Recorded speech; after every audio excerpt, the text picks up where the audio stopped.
નમસ્કાર વિદ્યાર્થી મિત્રો, ધોરણ 11 કોમર્સ અર્થશાસ્ત્ર વિષયમાં પ્રકરણ 4 પુરવઠાની અંદર આપણે આજે પુરવઠામાં પરિવર્તન થાય છે કેટલા પ્રકારે એના વિશે ચર્ચા કરીશું. લાસ્ટ પીરિયડમાં આપણે પુરવઠાનો નિયમ, જે પ્રોફેસર માર્શલે આપેલો નિયમ, એના વિશે ચર્ચા કરી હતી આપણે કે ભાઈ પ્રોફેસર માર્શલે પુરવઠાનો નિયમ રજૂ કર્યો છે કે વસ્તુની કિંમત અને પુરવઠા વચ્ચે સીધો સંબંધ છે, ધન સંબંધ છે. કેવી રીતે ધન સંબંધ છે એના વિશે આપણે ચર્ચા કરી હતી.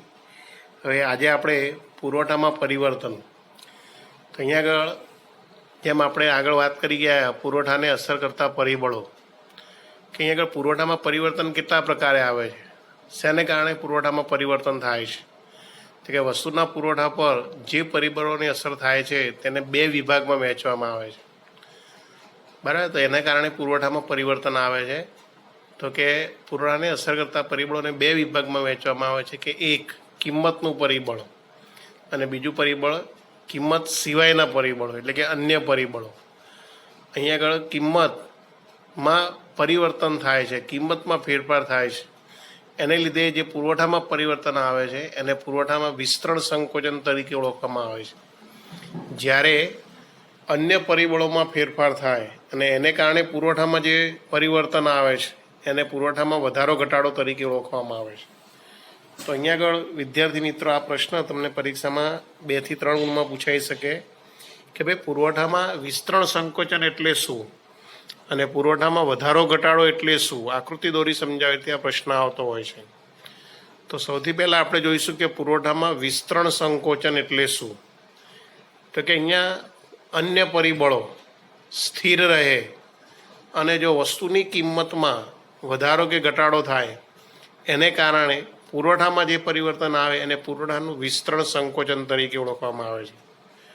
હવે અહીંયા આગળ એ યાદ રાખવાનું કે અન્ય પરિબળો એટલે કયા, તો આપણે પહેલાં જોઈ ગયા હતા કે ભાઈ અન્ય પરિબળો જેવા કે ઉત્પાદનના સાધનોની કિંમતો, ઉત્પાદન ખર્ચ, ઉત્પાદન પદ્ધતિ, અન્ય વસ્તુના ભાવ, ભવિષ્યના ભાવની અટકળો, સરકારની નીતિ, પેઢીઓની સંખ્યા, આ બધા અન્ય પરિબળો છે. જો આ બધા અન્ય પરિબળો સ્થિર રહે અને માત્ર જે વસ્તુનો આપણે જે વિચાર કરતા હોય તે વસ્તુની કિંમતમાં ફેરફાર થાય ત્યારે વસ્તુના પુરવઠા પર તેની અસર થતી હોય છે. તો આવા પરિવર્તનને કારણે જો વસ્તુની કિંમત વધતા પુરવઠામાં વધારો થાય તેને પુરવઠામાં વિસ્તરણ તરીકે ઓળખવામાં આવે છે, અને વસ્તુની કિંમત ઘટતા પુરવઠો ઓછો થાય એટલે કે પુરવઠો ઘટે એને પુરવઠાના સંકોચન તરીકે ઓળખવામાં આવે છે. ટૂંકમાં ફરી એકવાર યાદ રાખજો, વ્યાખ્યા લખ્યું હોય તો શું લખી શકાય કે ભાઈ જો અન્ય પરિબળો યથાવત રહે તો વસ્તુની કિંમત વધતા પુરવઠો વધે તેને પુરવઠાનું વિસ્તરણ કહે છે, અને વસ્તુની કિંમત ઘટતા પુરવઠો ઘટે એને પુરવઠાનું સંકોચન કહે છે. તો આમ પુરવઠામાં વિસ્તરણ સંકોચન એ કેવો હતો કે કિંમત પ્રેરિત ફેરફાર છે. આ શબ્દ યાદ રાખવાનો છે. તમને એક વાક્યના પ્રશ્નમાં આવો પ્રશ્ન પૂછી શકાય કે ભાઈ પુરવઠામાં વિસ્તરણ સંકોચન એ કેવો ફેરફાર છે, તો કે પુરવઠામાં વિસ્તરણ સંકોચન એ કિંમત પ્રેરિત ફેરફાર છે. કિંમત પ્રેરિત ફેરફાર એટલે કે કિંમતમાં ફેરફાર થવાને કારણે પુરવઠામાં ફેરફાર થતો હોય છે. હવે આ બાબતને નીચેની અનુસૂચિ અને આકૃતિ દ્વારા સમજાવી શકાય છે કે ભાઈ પુરવઠામાં વિસ્તરણ કેવી રીતે થાય છે અને પુરવઠામાં સંકોચન કેવી રીતે થાય છે. તો આ બાબતને આપણે સમજાવવા માટે તમારે એક કાલ્પનિક અનુસૂચિ બનાવવી પડે, કે જેમ આપણે પુરવઠાના નિયમમાં અનુસૂચિ બનાવી હતી એ રીતે અહીંયા આગળ પુરવઠાના આ વિસ્તરણ સંકોચનને સમજાવવા માટે અનુસૂચિ આ રીતે બનાવી શકો છો.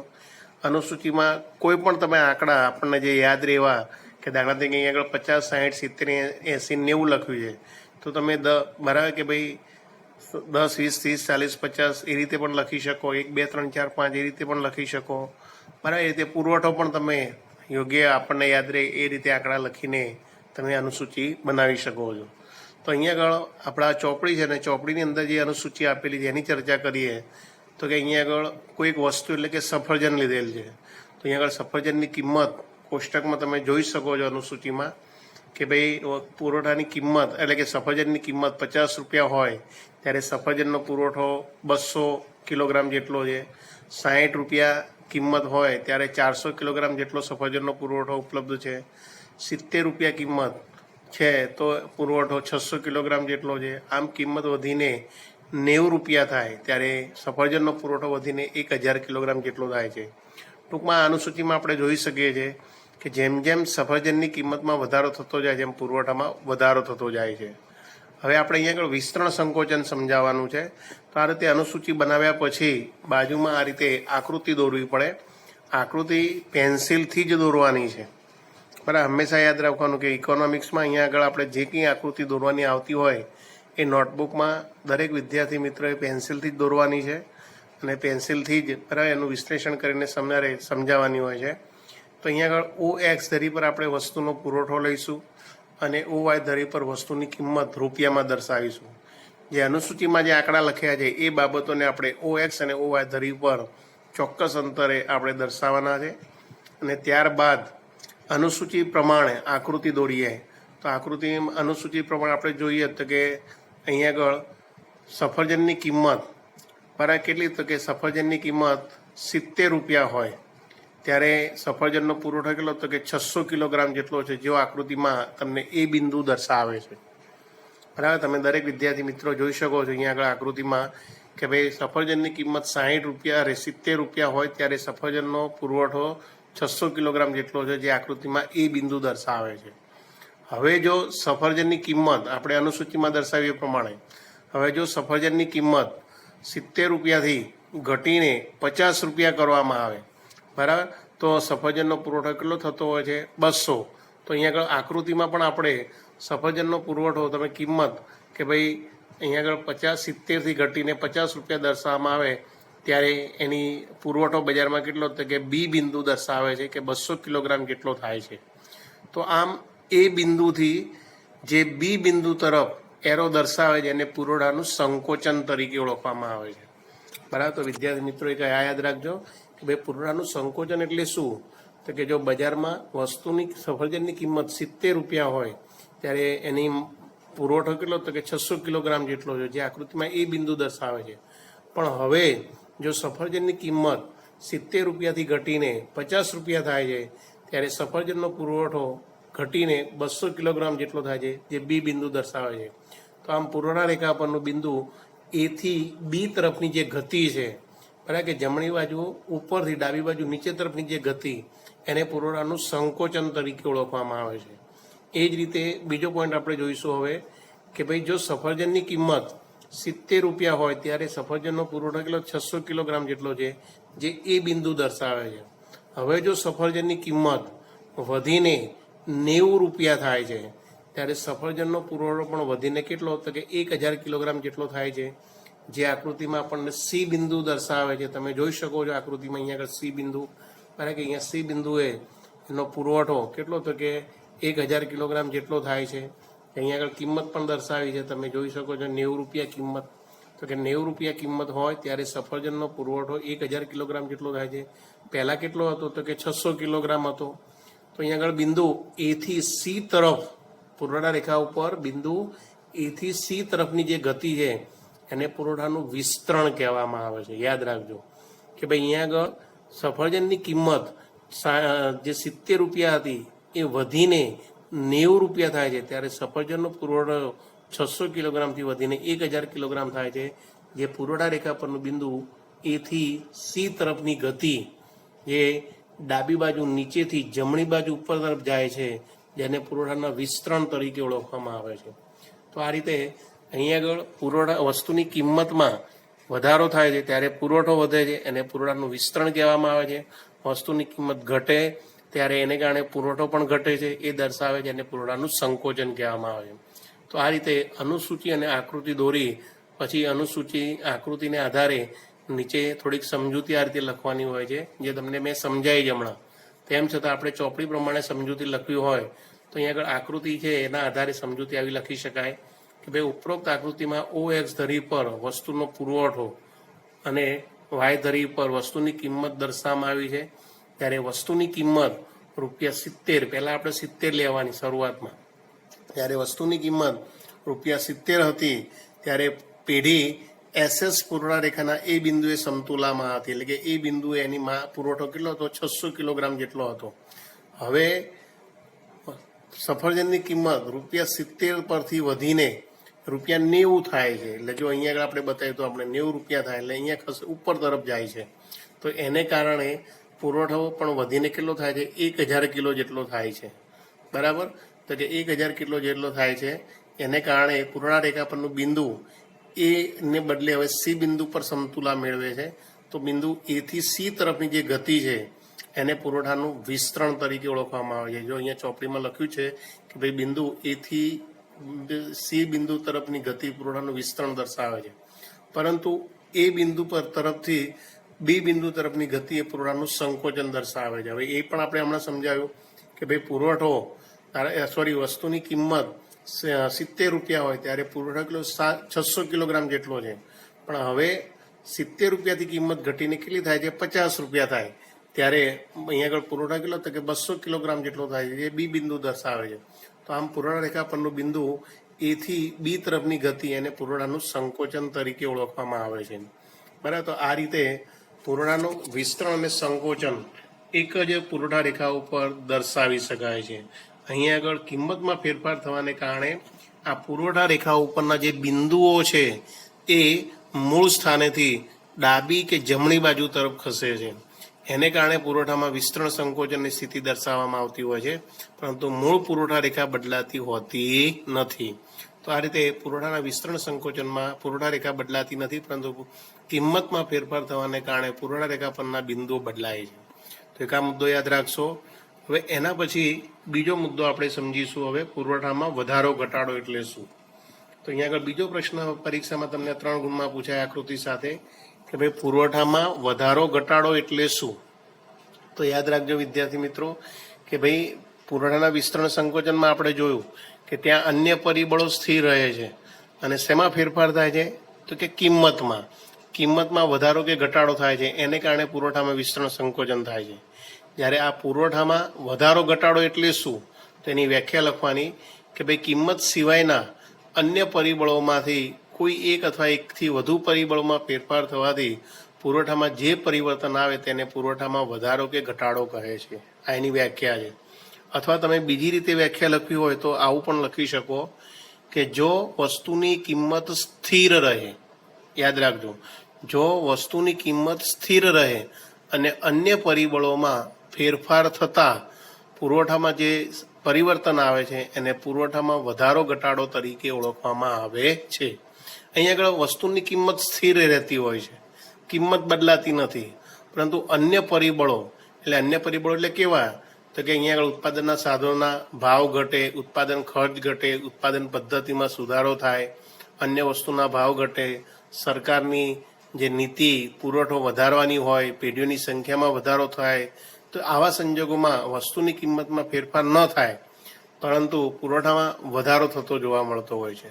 તો અહીંયા તમે જોઈ શકો છો કે ભાઈ અન્ય પરિબળોમાં ફેરફાર થયો છે. અન્ય પરિબળો એટલે આપણે હમણાં જ કીધા કે ભાઈ ઉત્પાદનના સાધનોના ખર્ચમાં ઘટાડો થતો હોય, ઉત્પાદન ખર્ચ ઘટતું હોય, ઉત્પાદન પદ્ધતિ નવી આવતી હોય, અન્ય વસ્તુના ભાવ ઘટતા હોય, સરકારની નીતિ પુરવઠો વધારવાની હોય, પેઢીઓની સંખ્યા વધે. તો આ બધા કેવા છે? પોઝિટિવ બાબતો છે. તો આ સંજોગોમાં વસ્તુની કિંમત સ્થિર જ રહેતી હોય છે, પરંતુ અન્ય પરિબળોમાં રીતે વધારો થાય છે. એને કારણે ઉત્પાદકો પુરવઠામાં વધારો કરે છે, જેને પુરવઠામાં વધારો તરીકે ઓળખવામાં આવે છે.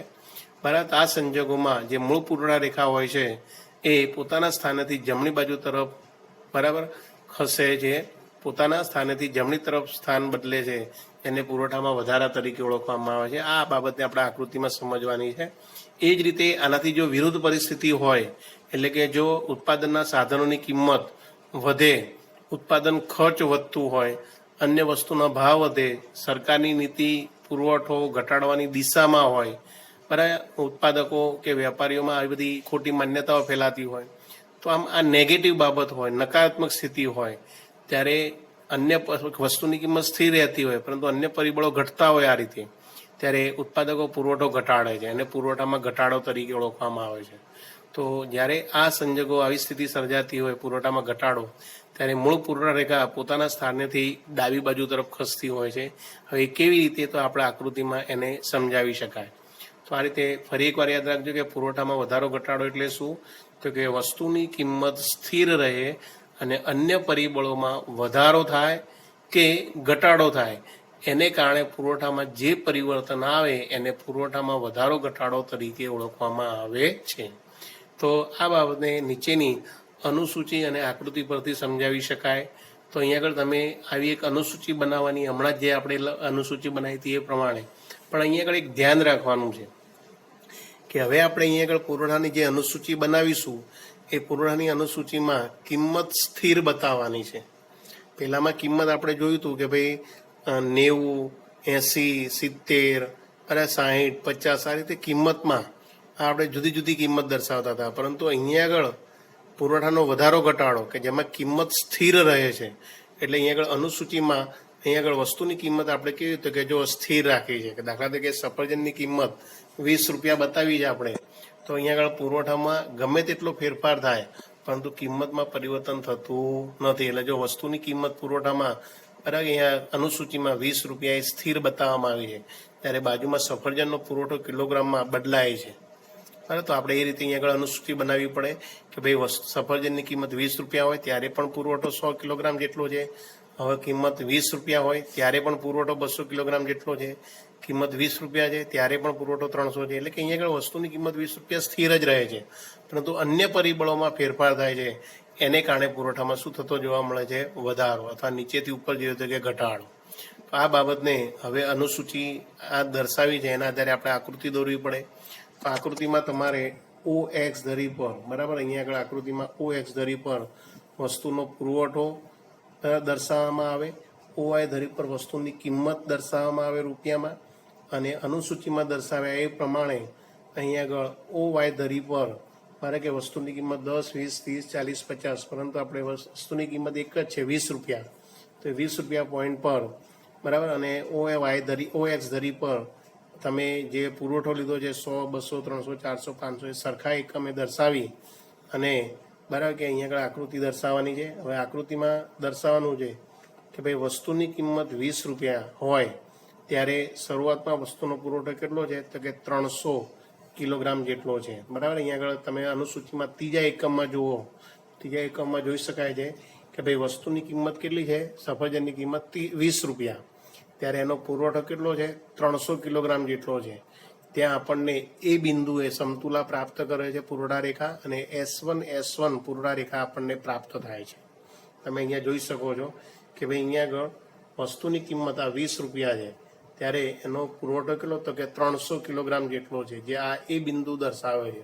અને અહીંયા આગળ S1 એ રીતે આપણને પુરવઠા રેખા પ્રાપ્ત થાય છે.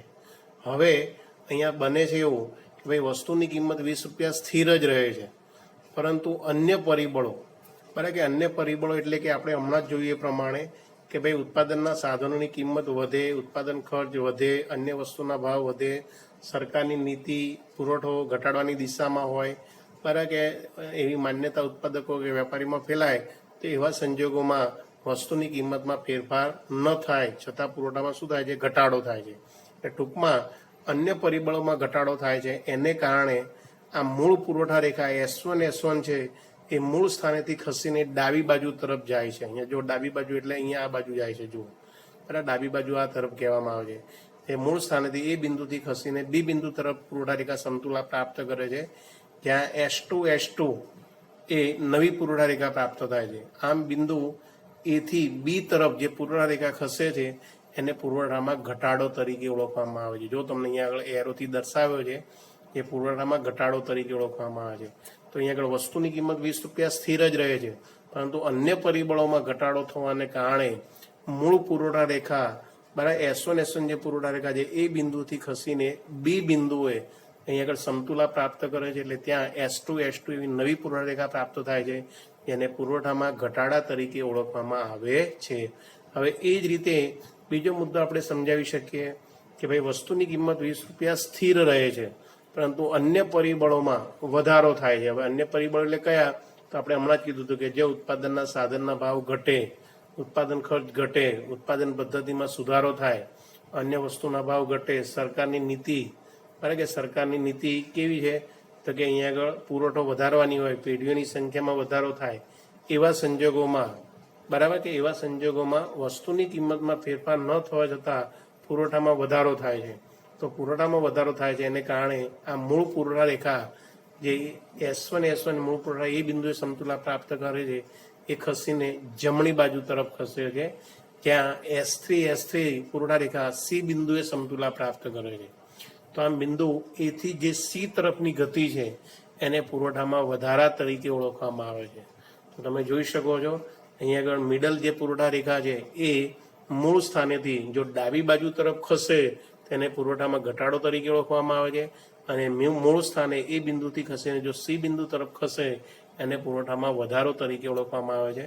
તો આ રીતે અહીંયા આગળ પુરવઠાના વધારા ઘટાડામાં કિંમત સ્થિર રહેતી હોય છે, પરંતુ અન્ય પરિબળોમાં વધારો ઘટાડો થાય છે. એને કારણે મૂળ પુરવઠા રેખા બદલાય છે. પુરવઠા રેખા ડાબી કે જમણી બાજુ તરફ ખસે છે, જેને પુરવઠામાં વધારો ઘટાડો તરીકે ઓળખવામાં આવે છે. તો આ રીતે અહીંયા આગળ પુરવઠા રેખાનો વધારો ઘટાડો એટલે શું, આ રીતે આકૃતિ દોરીને સમજાવી શકાય. હવે આકૃતિ પરથી એની સમજૂતી જે આપણે સમજાય એ પ્રમાણે લખી શકો તમે. તો અહીંયા પણ એ સમજૂતી આપી છે ટૂંકમાં તમને કે ભાઈ આકૃતિમાં OX ધરી પર વસ્તુનો પુરવઠો દર્શાવવામાં આવે છે અને OY ધરી પર વસ્તુની કિંમત રૂપિયામાં દર્શાવી છે. ઉત્પાદક કે વેપારની મૂળ સમતુલા એ બિંદુ પર એટલે કે પુરવઠા S1 S1 પર હતી, જે આપણે હમણાં જ જોયું કે ભાઈ મૂળ પુરવઠા S1 S1 આ વચ્ચે દેખાય તે બરાબર. હવે વસ્તુની કિલોગ્રામ દીઠ કિંમત 20 રૂપિયા હતી. ઉત્પાદક કે વેપારી પુરવઠા રેખા S1 S1માં એ બિંદુઓથી વસ્તુના 300 કિલોગ્રામનો પુરવઠો વેચવા તૈયાર હતો.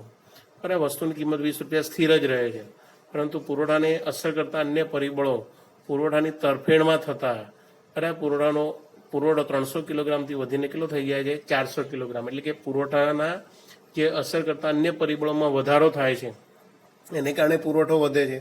તેથી જે પુરવઠા રેખા છે એ મૂળ સ્થાનેથી એ બિંદુથી ખસીને C બિંદુ તરફ એટલે ત્યાં આગળ S3 નવી પુરવઠા રેખા અસ્તિત્વમાં આવે છે, જેને પુરવઠામાં વધારો તરીકે ઓળખવામાં આવે છે. એટલે અહીંયા લખ્યું છે તમે જો A થી C બિંદુ તરફની ગતિ પુરવઠામાં વધારો સૂચવે છે, પરંતુ પુરવઠાને અસર કરતા અન્ય પરિબળો જો પુરવઠાની વિરુદ્ધમાં હોય એટલે નકારાત્મક નેગેટિવ સ્થિતિમાં હોય, ઘટાડાની સ્થિતિમાં હોય, તો વસ્તુનો પુરવઠો 300 કિલોગ્રામથી ઘટીને કેટલો થાય છે 200 કિલોગ્રામ થાય છે. ત્યારે મૂળ પુરવઠા રેખા બરાબર જે જો વચ્ચેની પુરવઠા રેખા મૂળ સ્થાનેથી ખસીને ડાબી બાજુ તરફ ખસે છે, ત્યાં S2 બિંદુ S2 જે પુરવઠા રેખા છે એ B બિંદુએ સમતુલા મેળવે છે. તો આમ A થી B તરફની જે ગતિ છે એને પુરવઠામાં શું કહેવામાં આવે છે, ઘટાડો તરીકે ઓળખવામાં આવે છે.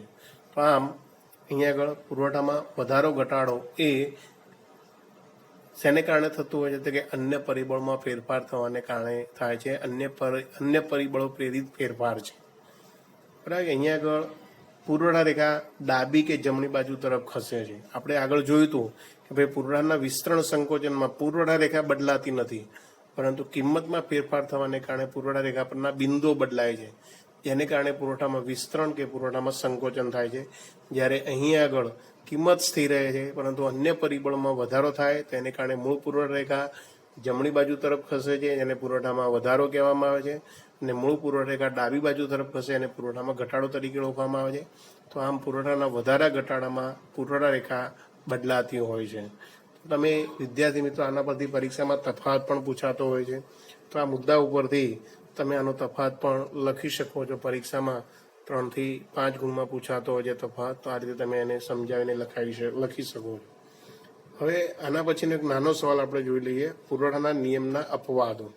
જેમ આપણે ત્રીજા ચેપ્ટરમાં જોયા હતા માંગના નિયમના અપવાદો હતા, બરાબર કે ભાઈ આગળ માંગના નિયમના અપવાદો આપણે ત્યાં યાદ કરો ફરી એકવાર કે ભાઈ માંગના નિયમના અપવાદો કયા કયા હતા તો કે પ્રતિષ્ઠા મૂલ્ય ધરાવતી વસ્તુઓ, અત્યંત સસ્તી વસ્તુઓ, ગિફન વસ્તુ એટલે કે હલકા પ્રકારની વસ્તુઓ અને ગ્રાહકની પસંદગી એના અપવાદો હતા. એ જ રીતે અહીંયા આગળ પુરવઠાના નિયમમાં પણ અપવાદો દર્શાવવામાં આવ્યા છે.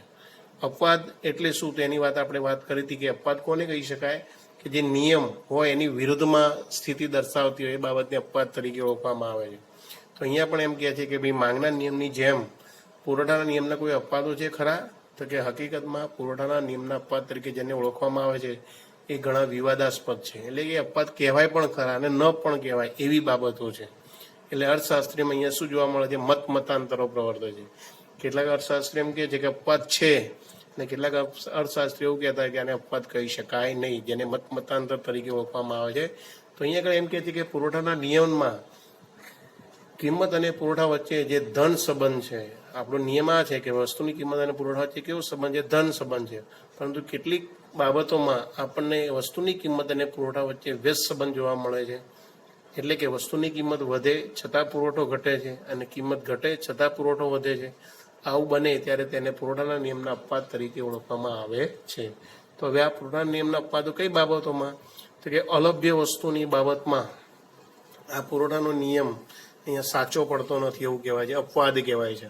હવે અલભ્ય વસ્તુઓ એટલે કેવી વસ્તુઓ? અલભ્ય એટલે બીજા શબ્દોમાં એને દુર્લભ વસ્તુઓ કહેવામાં આવે છે, જે મળવી બહુ મુશ્કેલ હોય છે, અશક્ય હોય છે. બજારમાં આ વસ્તુઓ લગભગ આપણને પ્રાપ્ત થતી હોતી નથી.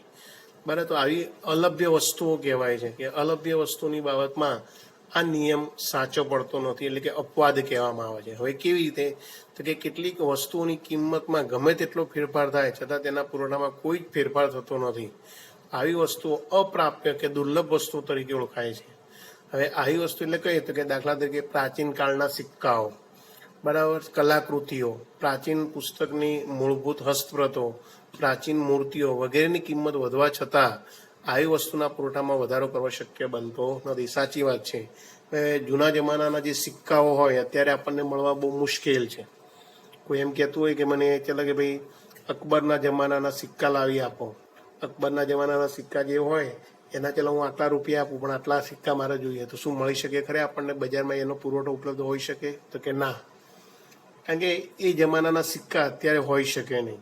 બરાબર, એ જમાનાની જે કલાકૃતિઓ હોય તો આપણને જોવા મળે, પણ કેવી હોય? એક કે બે કે ત્રણ કે કોઈ જગ્યાએ જૂની પડી હોય તો એ જોવા મળે આપણને, પણ બાકી એનો અત્યારે ઉત્પાદન કરી નવો પુરવઠો બજારમાં કરવો શક્ય બને ખરો? તો કે ના.